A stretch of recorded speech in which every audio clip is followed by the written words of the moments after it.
धनुर्मास म्हणजे विशेषते बाबा।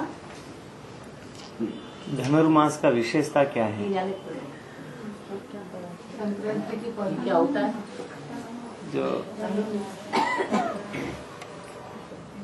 महीना होता है बाबा। कौन सा महीना? अभी चल रहा है चैत बैसाख जेठ आषाढ़ इन 12 महीनों में से कौन से महीने की बात है? इस महीना होता है, इस महीना इस महीना होता है। संक्रांति के पहले मकर संक्रांति। गांधी देवळाला पूजे जाताय बाबा। है? धनुर्मास गांधी देवळाला ना 4 घंटे बाद किसी पूजे जाताय बाबा। 4 बजे ये महीने में जो अंतिम मास है, धनुर्मास जो अंतिम मास है उसे कहते हैं धनुर्मास। धनुष कहते हैं पुरुषार्थ को,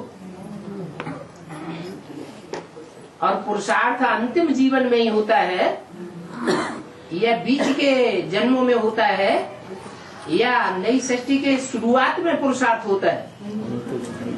असली पुरुषार्थ कब होता है? अंत में ही पुरुषार्थ होता है।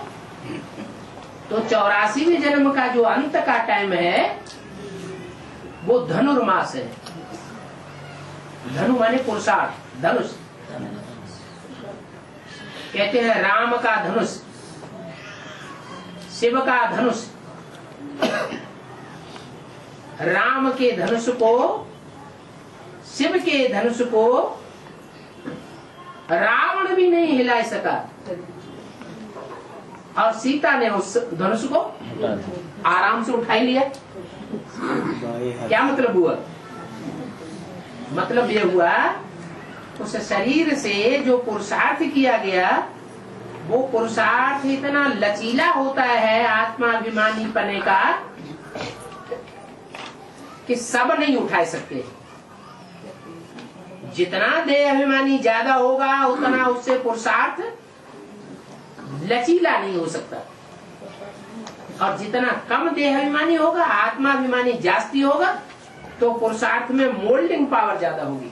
धनुष खींचते हैं ना, तो धनुष कैसे हो जाता है? मुड़ जाता है।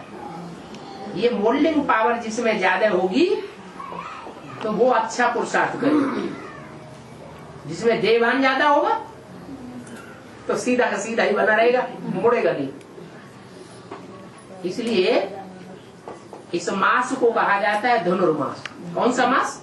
अंतिम जन्म, जब शिव बाप आते हैं और हमको सिखाते हैं कि तुम आत्मा हो, तुम देह नहीं हो।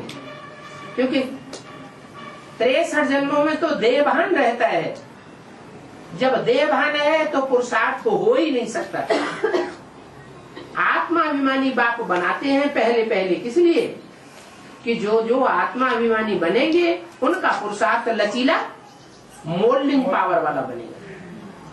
इसलिए अंतिम मास का नाम धनुर्मास रखी है।